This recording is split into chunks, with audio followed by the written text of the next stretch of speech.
Hello friends. आज के video में हम बात करेंगे रिलायंस इंडस्ट्रीज़ के बारे में।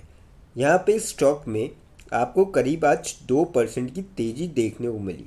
अब ये तेज़ी क्यों बनी और क्या आगे भी आपको ये तेज़ी का दौर जारी रहते हुए देखने को मिल सकता है, ये जानने की कोशिश करेंगे। और साथ में आपको स्टॉक में क्या करना चाहिए, क्योंकि पिछले अगर आप 6 महीने भी देखेंगे तो काफ़ी ठीक ठाक यहाँ पे आपको चाल देखने को मिली। तो अब प्रॉफिट बुकिंग करनी चाहिए या फिर आपको यहाँ पे होल्ड करना चाहिए, ये जानने की कोशिश करेंगे।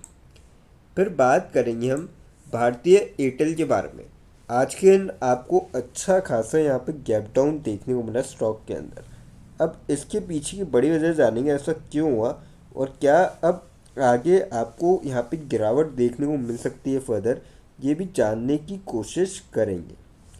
फिर बात करेंगे वेदांता के बारे में। वेदांता में भी आज आपको 1.5-2% के आसपास तेज़ी देखने को मिली। अब इसमें तेज़ी क्यों बनी और क्या आगे भी आपको इसमें तेज़ी का दौर जारी रहते हुए देखने को मिल सकता है, ये जानने की कोशिश करेंगे। और साथ में ये भी जानेंगे आपको आगे क्या रणनीति अपनानी चाहिए। लास्ट में एक ऐसे स्टॉक के बारे में डिस्कस करेंगे जो आप सभी के लिए लेके आए बोनस बहुत ही शानदार रेशियो में। तो चलिए वीडियो स्टार्ट करते हैं। सबसे पहले रिलायंस इंडस्ट्रीज़ की बात करी जाए, 1569.6 पे क्लोजिंग देखने को मिली। 29.9 रुपीज़ की तेज़ी देखने को मिली और 1.94% तक स्टॉक चढ़ता हुआ नजर आया। और स्टॉक ने आज ही के दिन यहाँ पे अपना 52 वीक्स हाई भी बनाया था। पिछले 6 महीने के अगर आप रिटर्न देखेंगे, 9.5% के आसपास बढ़िया रिटर्न दिखा चुका है स्टॉक। तो ये काफ़ी बढ़िया रिटर्न है। और एक साल में अगर आप देखेंगे तो 21% के यहाँ पे बढ़िया रिटर्न। अब वॉल्यूम की बात करी जाए, यहाँ पे लगभग 1 CR के आसपास वॉल्यूम थी आज के दिन। कल की बात करी जाए, कल लगभग 2 CR के आसपास वॉल्यूम थी। 80 लैक्स की डिलीवरियाँ उठाई गई थी। वीक की अगर एवरेज देखें, 1 CR के लगभग वॉल्यूम थी। 87 लैक्स के आसपास डिलीवरियाँ उठाई गई। और मंथ की आप एवरेज देखेंगे, 1 CR के आसपास वॉल्यूम थी और 64 लैक्स की डिलीवरियाँ उठाई गई। तो काफ़ी सही वॉल्यूम में स्टॉक यहाँ पे आपको आज के दिन ट्रेड होता हुआ नजर आया। बात करी जाए अपडेट की, रिलायंस इंडस्ट्रीज जेवी यानी कि joint venture partners to invest $11 billion in India AI data capacity. तो काफ़ी बड़ा यहाँ पे जो है इन्वेस्टमेंट करने जा रहे हैं। और जो अगले 5 साल के लिए होगा ये investment, to develop 1 GW AI data capacity in southern Indian state of Andhra Pradesh. The companies and state government set on Wednesday, यानी कि आज ही के दिन ये जो है कहा गया है। और जिसका आपको काफ़ी अच्छा इम्पैक्ट जो है देखने को मिल सकता है आने वाले टाइम में स्टॉक के अंदर। तो मेरे ख्याल से तो आप जो है इस स्टॉक में जा सकते हैं लॉन्ग टर्म के पॉइंट ऑफ व्यू से। कंपनी देखिए काफ़ी अच्छी है, फंडामेंटली काफ़ी स्ट्रॉन्ग है, ग्रो भी कर रही है। और साथ ही साथ अगर ये इन्वेस्टमेंट कर रहे हैं तो लॉन्ग टर्म में कहीं ना कहीं इनका बहुत बड़ा प्लान है। क्योंकि जो जियो आया था ना, आप सभी को होता है रिलायंस का जो जियो आया था, इनकी प्लानिंग बहुत पहले से चालू हो चुकी थी। और आज आप जियो देख रहे हैं किस तरीके से मार्केट कैप्चर कर रखा है। तो वैसे यहाँ पे कुछ ना कुछ बड़ी प्लानिंग है जिसका आपको लॉन्ग रन में इम्पैक्ट देखने को मिलेगा। तो मेरे ख्याल से तो इस स्टॉक को यहाँ पे बाय करके चला जा सकता है। 52 वीक्स हाई के पास जरूर है, पर मैं तो ये कहूँगा कि अगर आप बाय करते हैं इस लेवल भी तो भी आपको यहाँ से रिटर्न देखने को मिल सकते हैं आने वाले टाइम पे। अब भारतीय एयरटेल के बारे में बात करते हैं। 2127 पे क्लोजिंग देखने को मिली। 34.6 रुपीज़ की गिरावट देखने को मिली और 1.6% तक स्टॉक यहाँ पे गिरता हुआ नजर आया।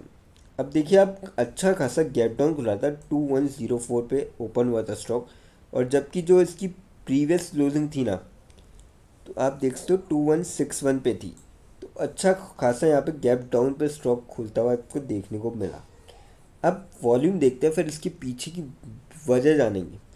सबसे पहले आज के दिन 4 CR के आसपास वॉल्यूम थी, काफ़ी भारी मात्रा में यहाँ पे बिकवाली हुई।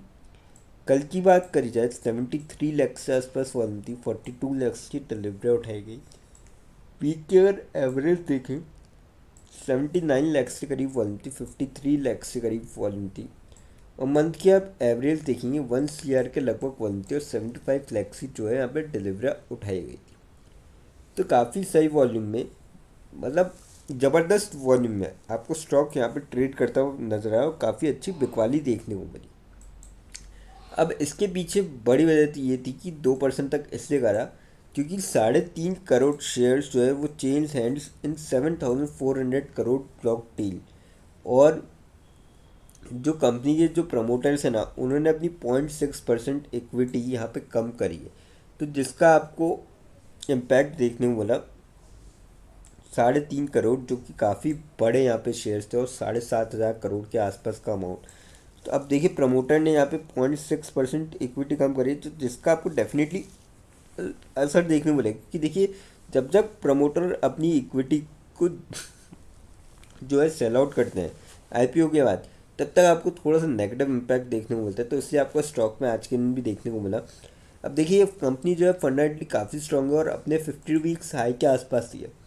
2174 का हाई था, 2127 पे चल रही है, करीब 50 रुपये, और आज के दिन आपको मैक्सिमम गिरावट देखने को मिली है। तो मेरे ख्याल से तो इस स्टॉक में जो है अगर आप यहाँ पे फर्दर और गिरावट होती है तो आप जा सकते हैं। कंपनी फंडामेंटली काफ़ी स्ट्रांग है, आने वाले टाइम में आपको डेफिनेटली ये नया 52 वीक्स हाई बनता हुआ नज़र आएगा और थोड़े टाइम में आपको देखने को मिल सकता है। अब बात करते हैं वेदांता के बारे में। आज के दिन 516 पे क्लोजिंग देखने को मिली, 11.35 रुपीज़ की तेज़ी देखने को मिली और 2.25% तक स्टॉक यहाँ पे चढ़ता हुआ नजर आया आज के दिन। बात करी जाए अपडेट की, Vedanta resources arm files for US IPO, यानी कि यूएस में आईपीओ लाने की तैयारी कर रहे हैं और इसी के चलते यहाँ पे शेयर जो है 2% से ऊपर तक आज आपको चढ़ता हुआ नजर आया। The IPO is expected to take place following the completion of SCC review and is subject to market conditions. तो अब आप समझ सकते हैं इन्होंने सिर्फ अभी फाइल किया है यूएस मार्केट में आईपीओ लाने के, उसका आपको इतना शानदार असर देखने को मिला। जब आईपीओ फाइल हो जाएगा, प्रोसेस कंप्लीट हो जाएगा और लिस्ट होने को तैयार होगा, तब आप समझिए कितना आपको तगड़ा इम्पैक्ट देखने को मिल सकता है। तो मेरे ख्याल से तो इस स्टॉक को जो है, एक तो डिविडेंड पॉइंट ऑफ व्यू से कंपनी देखिए डिविडेंड काफ़ी अच्छा देती है, तो उस पॉइंट ऑफ व्यू से जो है आप जा सकते हैं स्टॉक के अंदर। और साथ ही साथ अगर कोई इसको यहाँ पे रखता है, क्योंकि इस स्टॉक में अगर एक खास बात अगर आप देखेंगे ना, यहाँ पे मूव आते रहते हैं। 5 साल में अगर आप देखेंगे 327.33% के रिटर्न। अब देखिए जिसने यहाँ पे ख़रीदा होगा दिसंबर 2020 में, वो यहाँ पे तो 2021 में 22 में 1 डेढ़ साल होल्ड करके यहाँ पे वो निकल सकता था, फिर वापस उसको देखिए मौका मिला है यहाँ पे जुलाई 2022 में, मार्च अगर वो यहाँ पे निकल जाता जनवरी 2022 में, तो यहाँ पे उसको वापस मौका मिलता। अब देखिए यहाँ पे फिर से यहाँ पे चला और थोड़ी बहुत यहाँ पे हल्की सी गिरावट देखने मिली। मतलब आप जो है इस स्टॉक में फ़ायदा उठा सकते हैं। हालांकि 327% के लॉन्ग रन में रिटर्न है, पर मैक्स में अगर आप देखेंगे 14,000% के रिटर्न है। तो मेरे ख्याल से तो, और इसमें भी आप देखिए, अच्छा यहाँ पे हाई बनाया फिर वापस नीचे गया स्टॉक, हाई नीचे, तो मतलब जब जब इसने नया नया रिकॉर्ड हाई बनाया है तब तक वहाँ से स्टॉक नीचे आया, वापस मौका मिला है। तो मैं तो ये कहूँगा कि लॉन्ग रन में अगर आप रखते तो बहुत ही अच्छी बात है, पर अगर कोई यहाँ पे शॉर्ट टर्म में लेना चाहे तो यहाँ पे थोड़ा सा आप उसको मैं कहूँगा वेट करना चाहिए। बाकी देखिए आप जा सकते हैं डिविडेंड पॉइंट ऑफ व्यू से, कंपनी आपको यहाँ से भी अच्छे रिटर्न दे सकती है। अब बात करते हैं उस स्टॉक के बारे में जो आप सभी के लिए लेके आए बोनस। कंपनी का नाम है थायरो केयर टेक्नोलॉजीज लिमिटेड। 1493 पे क्लोजिंग देखने को मिली, 0.2 रुपीज़ की गिरावट देखने को मिली और 0.013% तक स्टॉक गिरता हुआ नजर आया। 5 महीने में 4.5% के आसपास तक नेगेटिव रिटर्न, महीने भर में 16.25% के आसपास रिटर्न दिखाया कंपनी ने, 6 महीने में 47% की। अगर आप लॉन्ग रन में देखेंगे 5 साल में 138% की यहाँ पे ज़बरदस्त रिटर्न है कंपनी के। मतलब लॉन्ग 5 साल में मैक्स में अगर आप देखेंगे काफ़ी बढ़िया रिटर्न है, जिसके चलते कंपनी ने यहाँ पे बोनस का अनाउंस किया है। रेशियो रखा है 2:1 का, यानी कि जिसके पास भी एक शेयर होगा उसको 2 शेयर मिलते हुए नजर आएंगे। और एक्स बोनस डेट, यानी कि आपके पास कल कल का दिन है 28 नवंबर 2025 जो है इसकी एक्स बोनस डेट रखी गई है। अब कंपनी की जो रिटर्न है वो काफ़ी डिसेंट है, लेकिन यहाँ पे कोई भी इन्वेस्टमेंट करने से पहले फाइनेंशियल एडवाइज़र से कंसल्ट करें या फिर खुद की रिसर्च करें, क्योंकि वीडियो नॉलेज के पर्पज़ के लिए, इन्वेस्टमेंट पर्पज़ के लिए नहीं। दोस्तों, अगर वीडियो अच्छी लगी हो तो चैनल को लाइक और सब्सक्राइब ज़रूर करें, ताकि आने वाले टाइम में आपको और भी ऐसे अपडेट्स मिलते रहें। थैंक यू दोस्तों।